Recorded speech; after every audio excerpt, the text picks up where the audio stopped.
Hey everyone, this is Michael again and coming at you with another video.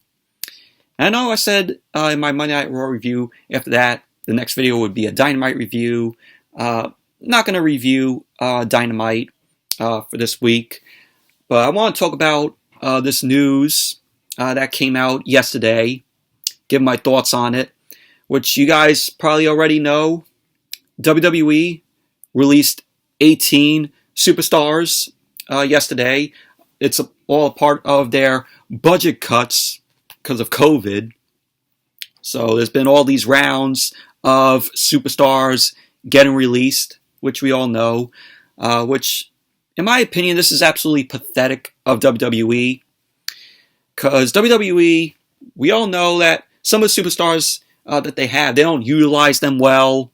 You know, some of them are stuck in catering, and they just don't use them that well, or sometimes, you know, we don't see them on TV a whole lot. But these releases, I'm not surprised by them. I'm not shocked. I do feel bad that, you know, these superstars got released, but they could get, you know, work elsewhere. You know, whether it's, you know, WOW, or they could go New Japan, Impact Wrestling, AEW, or back to the Indies. You know, but I'm gonna read the names of these superstars that got released. Give my thoughts on them. So I'm gonna start from the bottom here. I'm reading this off of CageSideSeats.com. So I'm gonna start off here, and the first one here is Oney Lorcan. Oney Lorcan, think he is a good professional wrestler. You know, I liked the matches that, you know, he had in NXT where he was teaming with Danny Burch, and you know, he's just a talented superstar. And I like the pairing between, you know, him and Danny Burch. You know, they're a good. They make a good tag team together. So, but the last time he was on NXT, you know, he was in a match with him and Danny Burch, and they took on Finn Balor and KARRION KROSS. So, but Oney Lorcan, he got released. I could see Lorcan, maybe he could go to Impact, maybe Impact Wrestling, or New Japan, or maybe AEW. But that's where I see, you know, him possibly going. If I were to pick, he would probably go to Impact Wrestling. But Oney Lorcan, you know, one of them that got released. Harry Smith. Don't know who Harry Smith is. So the next one is Mia Yim. Mia Yim. Some of you are like, who? Yeah, Mia Yim, who's in NXT. She's engaged to Keith Lee. And last we saw of Mia Yim, she was in, of course, that Failtribution, you know, Retribution, or as I would call it, Failurebution. And she was known as Reckoning there. WWE slapped her with the name Reckoning as part of that failure of a group. But Mia Yim, you know, where she goes, you know, she's going to follow Keith Lee. Got to touch on the next one. Keith Lee also got released too. Keith Lee, I don't see how WWE fucked up with Keith Lee. When you look at Keith Lee, you see him as a star. This guy was so over with the crowd in NXT. 2019, I have to say, was Keith Lee's best year. You know, he was over with the crowd, and he was the first superstar in NXT to win both the North American Championship and the NXT Championship. And then he got called up to the main roster. He got called up to Monday Night Raw. First night on Monday Night Raw, they took away everything that Keith Lee had in NXT. They changed up his entrance music, and they made him come out wearing a slinglet. And they slowed him down. Frankly, because Vince McMahon and Bruce Pritchard, they probably weren't a fan of what Triple H did with Keith Lee down in NXT. So Vince and Bruce are like, no. We can't have Triple H's vision of Keith Lee that we saw him down in NXT on the main roster. Let's change up Keith Lee.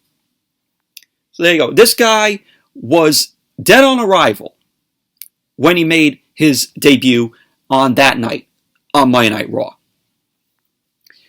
Then he goes away for 6 months because he had COVID symptoms.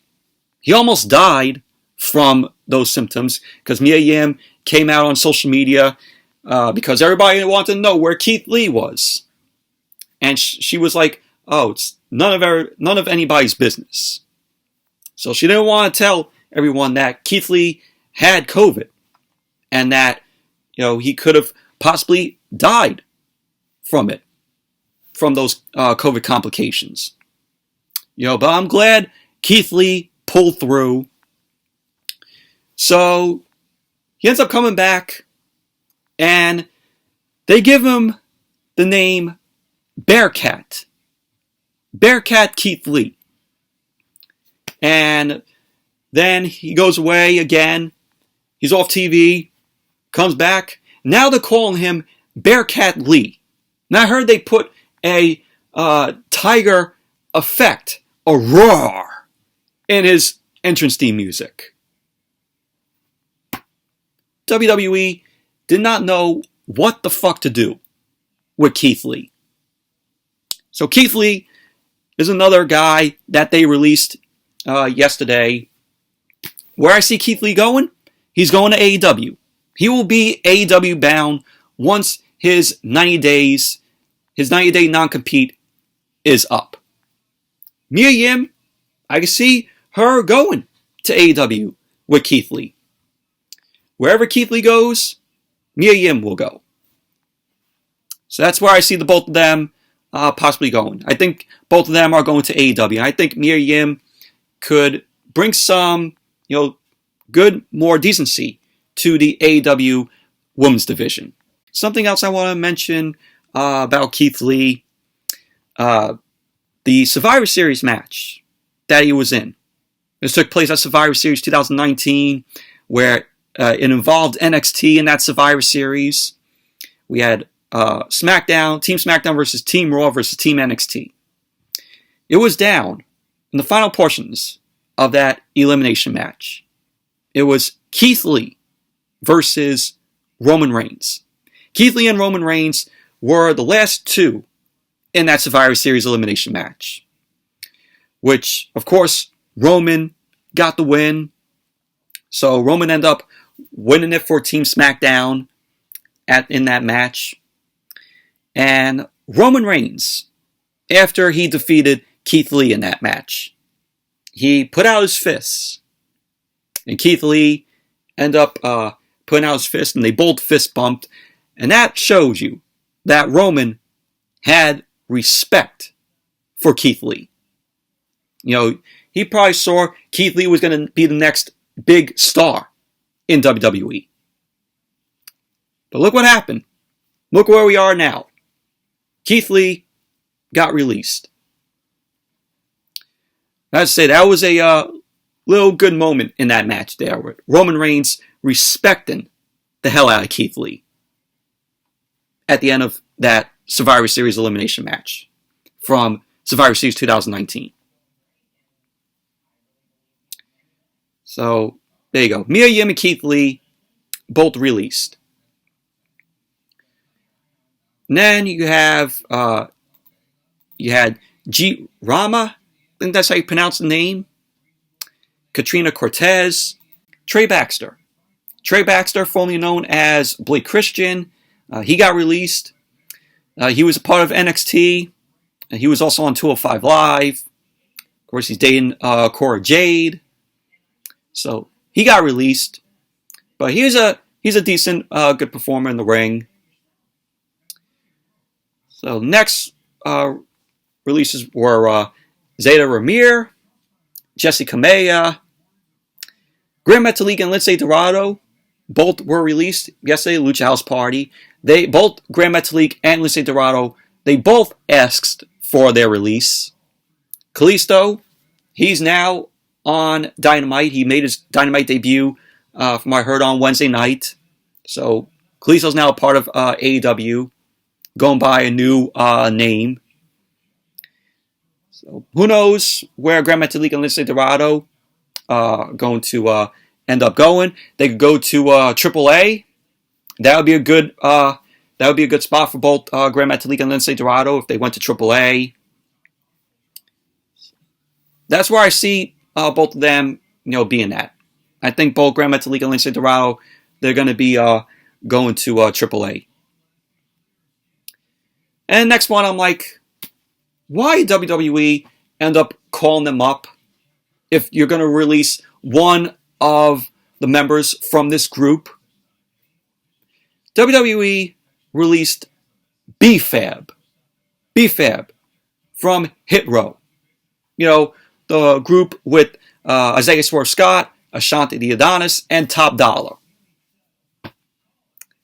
Now I'm like, WWE, they called up or drafted Hit Row from NXT to SmackDown.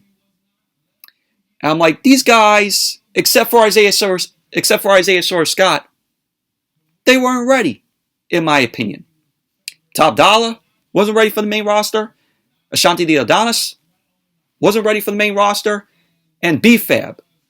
Watch the match with her and Elektra Lopez, the no disqualification match that was on NXT back in September. She almost practically killed herself in that match by what we saw. And WWE, they drafted Hit Row to SmackDown. And I'm like, out of all the guys in NXT, they should have drafted Legado del Fantasma. When you look at them, they are ready for the main roster. But yet, you choose Hit Row. You draft Hit Row to SmackDown. And yet now, they lost B-Fab. So now we could say that Hit Row is officially DOA, dead on arrival. So now it's only going to be Top Dollar, Ashanti the Adonis, and Isaiah Swerve Scott. And I could tell you that their theme is going to be changed. Because B-Fab says Hit Row, Hit Row in their theme music. So watch, they're going to begin a theme change. So what are you going to have? You're going to have Ashanti the Adonis, or Top Dollar, or Isaiah Swerve Scott say Hit Row in the theme. Now that B-Fab is released. I question, why did WWE draft them from NXT to SmackDown? And then they go and release B-Fab. Can you explain that? Next, Frankie Monet, Taya Valkyrie. Of course, Taya Valkyrie, she's married to John Morrison. She made her debut on the April 13th edition of NXT. She signed with WWE back in February. And she made her debut on NXT on the April 13th edition. She ended up interrupting, of course, Dakota Kai and Raquel Gonzalez. She made her in-ring debut on NXT back in May. She ended up defeating Cora Jade. Her final match on NXT was back last month, where Raquel Gonzalez, she was in a match with Raquel Gonzalez for the NXT Women's Championship, which, of course, Raquel Gonzalez ended up winning the match, retaining the title. And of course, post-match, we had Toxic Attraction. They ended up attacking the Robert Stone brand, which, Frankie Monet, Taya Valkyrie, was part of the Robert Stone brand. And just from that news, yesterday, she got released. This was a waste. WWE wasted Taya Valkyrie. I mean, did Taya Valkyrie really need to go to NXT? She could have been easily paired up with her husband. We saw it in Lucha Underground. Both Morrison, when he was known as Johnny Mundo, and that was the best incarnation of John Morrison or Johnny Mundo in Lucha Underground, because Taya was by his side. Of course, they were part of the Worldwide Underground. Remember Lucha Underground? That was the best incarnation of John Morrison or Johnny Mundo. So, but now, where do we see John Morrison? We saw him pair with The Miz, and now he's on Monday Night Raw, just meditating and finding his inner chi. Can you imagine if we had Taya paired up with her husband? That would have been, pretty good there.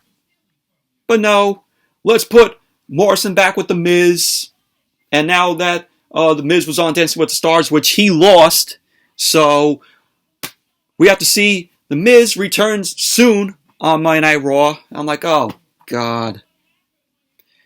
So now that The Miz was on Dancing with the Stars, we saw John Morrison, still doing his inner chi, meditating. WWE signing Taya Valkyrie was a fucking waste. Where I see her going, she could possibly go to maybe WoW or back to Impact Wrestling. So that's where I see where she could go. If I had to choose, I would predict she's going back to Impact Wrestling. So next is Ember Moon. Ember Moon released. Ember Moon, very talented wrestler, very good in the ring. I met her one time, very awesome.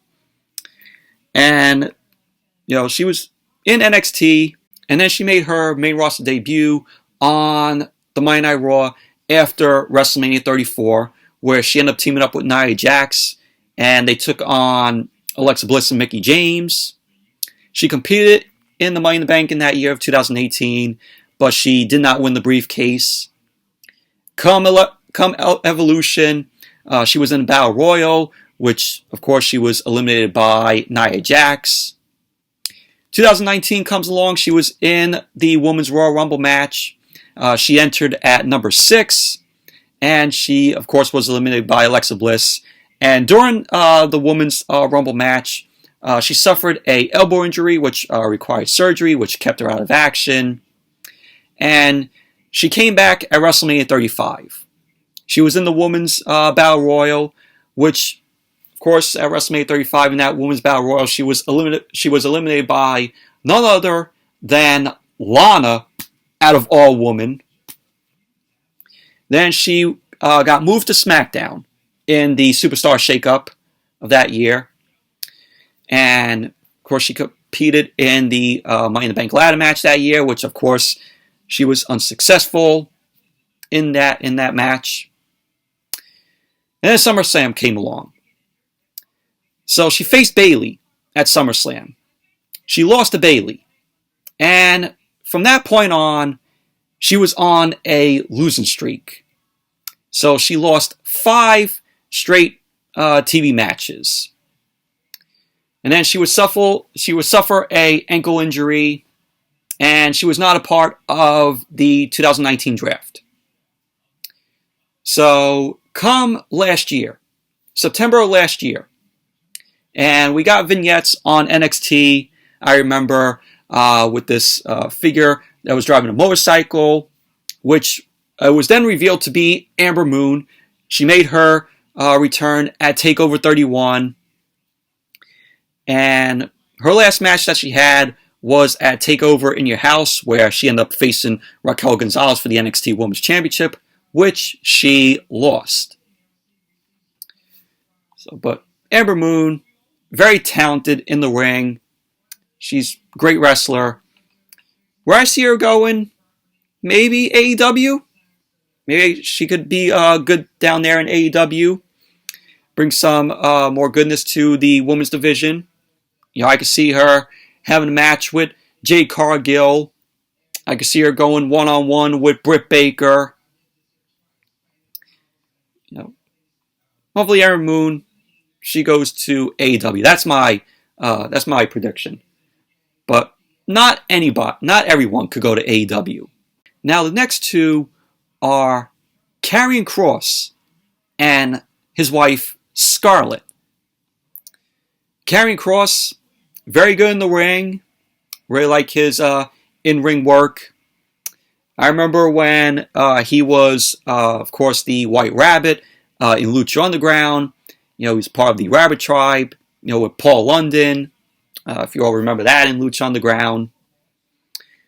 So, he makes his debut in NXT. Has an awesome theme song, awesome entrance where his wife is singing the theme song, his theme music. You know, he comes out, has, you know, the black and white, you know, on it, and the lights are going. You have the, you know, the red flashes, the smoke or the fog rising from the ring. Awesome entrance and theme music that, you know, they gave KARRION KROSS. So he won the NXT Championship. He defeated Keith Lee at TakeOver 30, but the next day they announced that Kross, you know, suffered a separated shoulder during the match with Keith Lee, and the title had to be vacated. So he only had that NXT Championship for only 4 days. Shortest title win in its history. So then, after he got that separated shoulder taken care of, he returned. He attacked Damian Priest, had a match with him at New Year's Evil, which Kross ended up defeating Damian Priest. KARRION KROSS ended up winning the NXT Championship again because he ended up defeating Balor at TakeOver Stand and Deliver. So he got his title win back after, you know, he dropped it in August of last year because of that separated shoulder.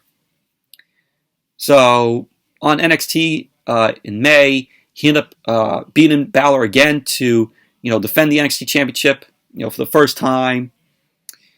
And then you had him versus Johnny Gargano, where Gargano ended up facing KARRION KROSS for the championship. Samoa Joe was the guest referee, I remember. And Kross ended up retaining the title there. So then he makes his debut on Monday Night Raw. He comes to Monday Night Raw, and he was already dead on arrival. He was put in a match with Jeff Hardy. He lost to Jeff Hardy in 90 seconds. And then, right from there, he had the match at TakeOver 36 against Samoa Joe, which Samoa Joe ended up winning the title, and that was Kross's last match in NXT. And then right from there, of course, he was still dead on arrival on Monday Night Raw. They changed up his entrance because Scarlett wasn't there.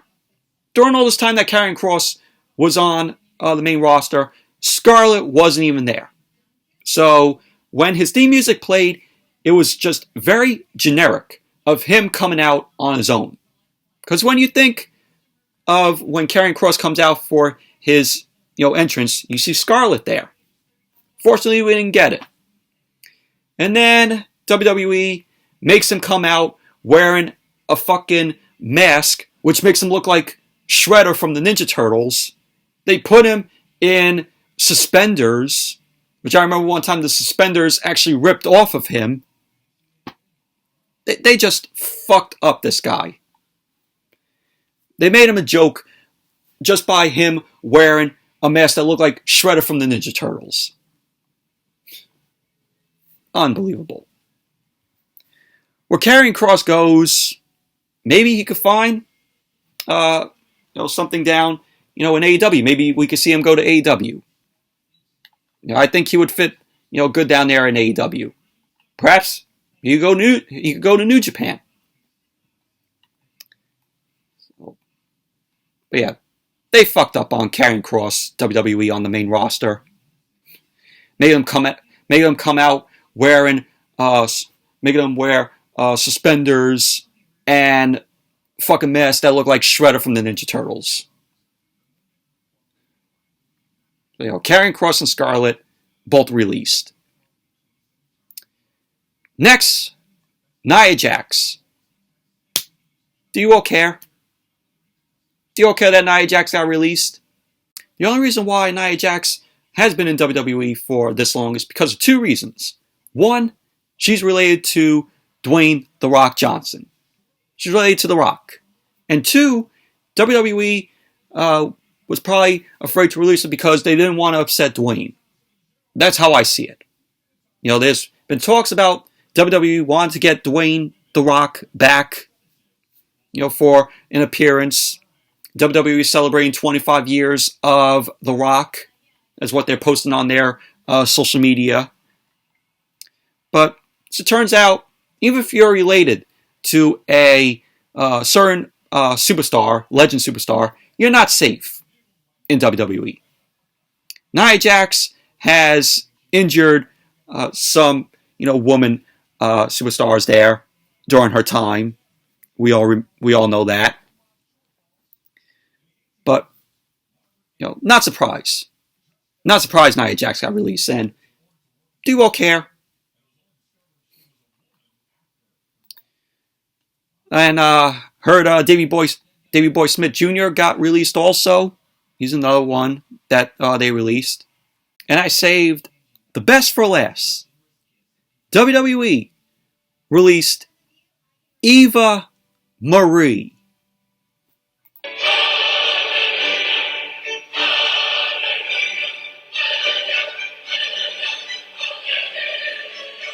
Yes.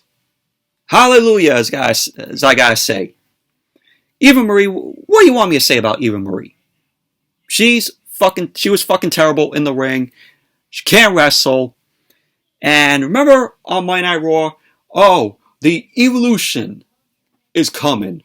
They promoted that shit to the moon. Say that Eva Marie was coming back. And I'm just like, oh, God, help us. And then she had Dewdrop by her side. We all know where that went. And she was taken off TV by Shayna Baszler. And she was not shown on TV since then. From what I heard, the reason why they did that is because she got a role in a film. She got a role in the film, and maybe she could be a decent actress. But in the ring, as a wrestler, absolutely fucking terrible. I mean, who's going to miss Eva Marie? I know I'm not going to miss Eva Marie. And I know some of you are probably not going to miss her either. So yeah, Eva Marie released. Probably WWE saw and knew that she couldn't wrestle. So those are your superstar releases. And, not surprised by all these superstar releases. And there was stuff that I read today, news that came out today. Again, this off of Ringside News. There was belief within WWE that superstars were released due to vaccination status. Andrew Zarian of the Matman podcast tweeted out that there was a call in WWE to release 4 superstars because of their vaccination status. So Andrew Zarian said, I spoke to a source regarding the WWE roster cuts. He said that it's believed that possibly 4 individuals were released due to not being vaccinated. So we're releasing superstars that are not vaccinated, but we're going to keep superstars who got the vaccination. How fucking terrible is that? So you got to be vaccinated just to stay. Stupid. And then I read another article right here that age age played a role in the releases. So Dave Meltzer discussed that various reasons that contributed to the superstars being let go. And one of the contributing factors was age. So Dave Meltzer right here said, age is also likely a part in many of the decisions because the company is well aware that they don't have enough talent in their 20s on television and are looking at recruiting bigger, younger, and people with more of a legitimate athletic background going forward. The new directives on hiring new women is the recommendations are 25 or younger.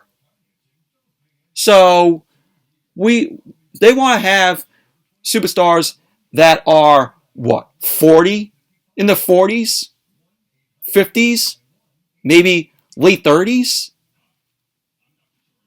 Is that what they're trying to tell them? Is that what WWE is trying to tell us? How stupid. How fucking stupid. And then we had superstars, former superstars on Twitter, come out and laugh at this. Amber Moon posted on her Twitter account and said, all I could do is laugh. It is laughable. It is laughable just by reading this. Taya Valkyrie tweeted, age should never be an issue. And I'm sick of people using that as a reason that someone should lose their job. She went on and said, I'm a woman, a wife, a mother to 2 dogs, an aunt, and a friend. Nobody should ever say that 38 is old. Grow up. Yeah, this whole thing is just laughable. It's fucking pathetic. It's absolutely fucking pathetic. So, but just wanted to do this video and tell you all about these 18 superstars that WWE released. There's probably going to be more on the way by WWE. So, but anyways, that's it for this video. Thank you all for watching. Hope you all enjoyed this. Let me know what your thoughts on these superstars getting released. So definitely give the video a thumbs up, comment, subscribe, and I will see you all later tonight with the SmackDown and AEW Rampage review. So until then, see you all back here later tonight.